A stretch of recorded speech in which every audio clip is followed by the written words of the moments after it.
안녕하세요. 오늘은 2025년 7월 17일 아침 긍정학은 119일째입니다. 오늘은 존재와 본질에 대해서 한번 얘기를 해볼까 합니다. 존재는 본질을 앞선다 라고 프랑스 실존주의 철학자 장폴 사르트르가 말을 했습니다. 이 존재가 본질에 앞선다. 이게 무슨 의미일까요? 굉장히 좀 어려운 얘기죠. 실질적으로 사전의 의미를 한번 찾아보면은 존재는 현실에 실제로 있음이라고 얘기를 하고 있습니다. 그리고 본질이라는 뜻은 몇 가지가 나오는데 마지막 부분에 실존에 상대되는 말로 어떤 존재에 관해 그 무엇이라고 정의될 수 있는 성질입니다. 어떤 존재에 대해 그 무엇이라고 정의될 수 있는 성질. 여러분, 이 존재가 본질을 앞선다. 존재는 본질에 앞선다. 이 존재는 접니다. 저는 본질에 앞선다. 예를 들어 갖고 저는 임대업을 하는 사람, 그리고 로고 디자이너를 하는 사람이죠. 즉 저라는 이 단어가 존재고, 로고를 하는 사람, 임대업을 하는 사람, 글을 쓰는 사람, 미래의 작가, 이게 본질이라는 의미로 해석할 수 있습니다. 그래서 존재가 본질에 앞선다는 것은 당연히 저라는 존재가 있어야만이 로고를 하는 사람, 임대업을 하는 사람, 글을 쓰는 사람이 있는 것이죠. 그래서 이 존재가 본질보다 앞선다고 얘기하고 있습니다. 이 부분에 대한 설명이 나와 있는 부분을 한번 읽어보도록 하겠습니다.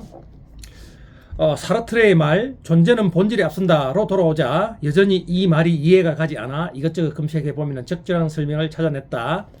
바로 영화 부시맨에 등장하는 하늘에서 떨어진 콜라병이다. 어느 날 부시맨은 병을 발견한다. 부시맨은 아프리카에서 원시 생활을 하는 소수 인종이다. 부시맨은 그 병이 무엇에 쓰는 물건인지 모른다. 영화에는 부시맨이 그 병이라는 존재의 본질을 찾아가는 과정이 나온다. 영화에는 부시맨 이 병을 가지고 악기처럼 병을 후 불어보기도 하고 절구통 속에 든 무언가를 병으로 빻아보기도 한다. 병이라는 존재의 여러 가지 가능성을 경험하고 부시맨은 그 병의 본질을 이름을 붙이는 것이다. 이제 알겠다. 사르트르가 하고 싶은 말은 존재란 한없이 투명한 가능성이란 것은 아닐까? 병이 쓰임에 따라 이름이 달라지듯이 나라는 존재는 어떤 본질로도 변할 수 있다는 말이다. 그리고 나를 변화시키는 주체가 남이 아닌 내가 되어야 한다는 말이다. 나를 낳고 기른 부모도 나의 가능성을 100% 알지 못한다. 오직 나만이 내 존재의 한계를 알고 있다. 아니, 심지어 나도 모른다. 존재는 무한한 가능성을 지니고 있기 때문입니다. 나라는 존재의 경계가 없음을 믿어야 한다. 끊임없이 나를 찾아야 한다. 남들이 뭐라고 부르든 신경 쓰지 마라. 여러분, 이 나라는 존재는 수많은 본질을 가지고 있을 수 있습니다. 그래서 나라는 이 존재는 그 가능성이 무한대임을 알아차리셔야 합니다. 나는 훌륭한 작가, 나라는 존재는 훌륭한 작가가 될 수도 있고, 나라는 존재는 50, 60대의 은퇴자들의 삶을 행복하게 살아갈 수 있는 컨설팅을 하는 컨설턴트가 될 수가 있습니다. 나라는 존재는 여행 작가가 될 수도 있습니다. 나라는 존재는 이 세상에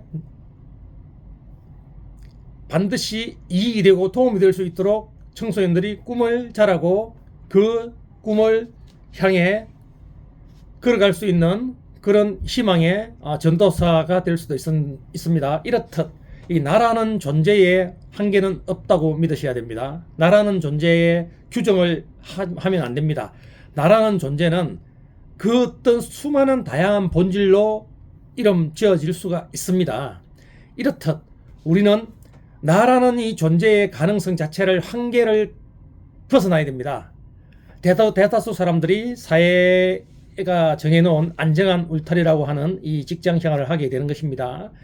물론 이 직장 생활이라는 게 나쁜 의도는 아닙니다. 단지 우리는 한번 생각해 봐야 될 필요성이, 평균적인 직장인 연봉 5천, 대기업 가면은 연봉 1억.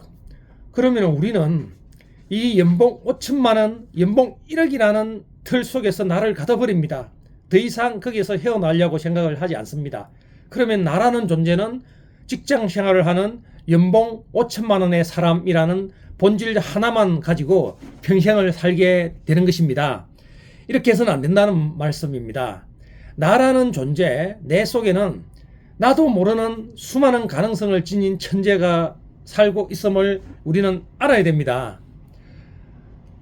그 어떤 것으로 하나의 존재로서 나의 틀을 가다 놓는 우를 범해서는 절대 안 됩니다.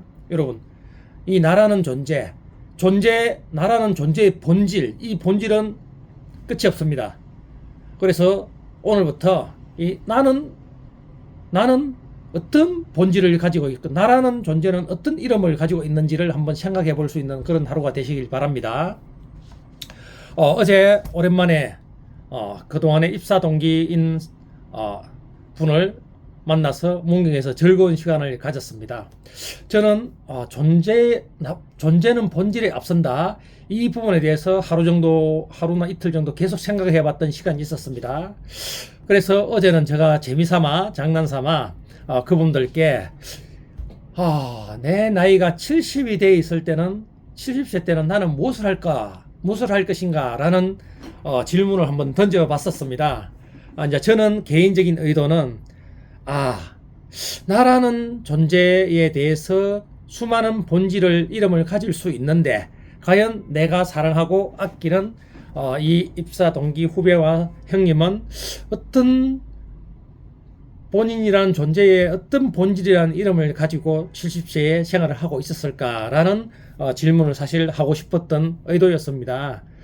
역시나 우리 멋진 형님과 후배들은 다양한 생각들을 하고 있었습니다. 이렇듯 우리는 어떤 한 가지 존재에 대해서 규정 지으시면 안 됩니다. 반드시 나를 알아가는 과정은 평생입니다. 평생 나를 생각하고 또 생각해서 내 속에 잠들고 있는 거인을 깨어내야 됩니다. 그래서 그 거인이라는 이름을 붙여줘야 됩니다. 나는 무엇이든지 할 수 있는 사람이라는 믿음을 가지셔야 됩니다. 가장 좋은 방법은 두 가지라고 제가 설명드렸습니다. 매일 10분이라도 나는 누구인지, 나의 삶은 어떤 삶인지, 나는 어떤 삶을 살아가야 된다 하는 것인지, 이렇듯 자기를 알아가는 생각을 하는 게 첫 번째고, 두 번째는 우리는 지금 우리가 생각하고 눈에 보고 보여지는, 그리고 내가 지금까지 경험한 것들이 있는 이 하나의 세계에서만 살고 있습니다. 그런데 이 우주, 이 세계에는 수많은 세계들이 존재하고 있다는 것이죠. 그렇다면 어떻게 그 많은 수많은 세계들을 경험을 할 수 있을 걸까요? 반드시 독서입니다. 그래서 한 권의 책을 읽고 수많은 세계를 발견하는 것이죠. 이렇듯 우리는 책을, 그리고 독서를 통해서 많은 세계가 있다는 것을 알아차리면은 그 어느 순간에 나도 많은 본질의 이름을 가질 수 있다는 그런 얘기를 해주고 싶습니다. 여러분, 우리는 연봉 5천만 원짜리라는 나의 존재의 본질로 이름을 붙여서는 안 됩니다. 여기서 탈피하셔서 나는 뭐 하는 사람, 나는 뭘 할 수 있는 사람, 나는 뭐 하는 사람, 이렇게 수많은 본질로 나를 가득 채울 수 있는 그런 내가 될 수 있는 그런 하루가 되시고, 매일 독서와 생각을 통해서 어느 순간 우리가 70이 되어 있을 때 나라는 존재는 수많은 본질로 가득 차 있는 그런 나가 되기를 바랍니다. 내게 불가능이란 없다. 난 뭐든지 할 수 있어. 오늘 나에게 최고의 행운이 올 것이다. 나는 운이 좋은 사람이다. 하는 일마다 잘 된다. 나는 끊임없이 성장한다. 나는 내 분야에서만큼은 자신 있고 최고이다. 내가 하는 선택과 행동은 반드시 성공으로 이어진다. 나는 성공할 때까지 끝까지 해내며 절대 포기하지 않는다. 내게는 인내력과 지속력이 있고 내 행동에는 책임감이 있다. 나는 언제나 나 자신을 위한 최고의 선택을 한다. 기적은 나와 내 주변에서 계속 일어난다. 나는 금전 때문에 괴로움을 겪지 않는다. 나는 시대조차 반드시 내 편으로 만드는 힘이 있다. 나는 매일 매순간 긍정적이고 행복하다. 나는 시간 관리를 잘하며 부지런하고 끈기 있다. 내게는 넘치는 에너지와 열정이 있다. 내 삶은 성공적이며 앞으로도 성공일 것이다. 나는 마케팅의 달인이다. 나는 매일 글쓰기와 독서를 통해 나를 성장시킨다. 나는 존경받는 남편, 존경받는 아빠이다.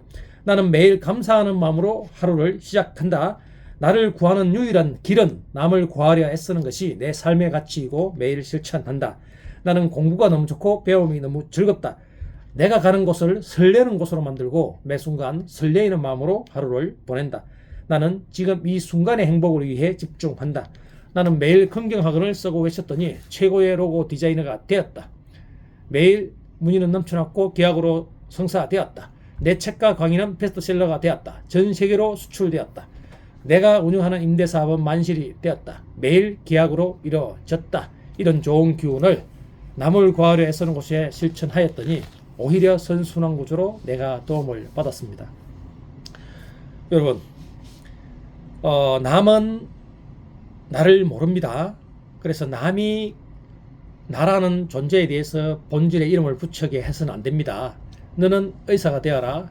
너는 판사가 되어라. 너는 공무원이 되어라. 너는 대기업에 들어가라.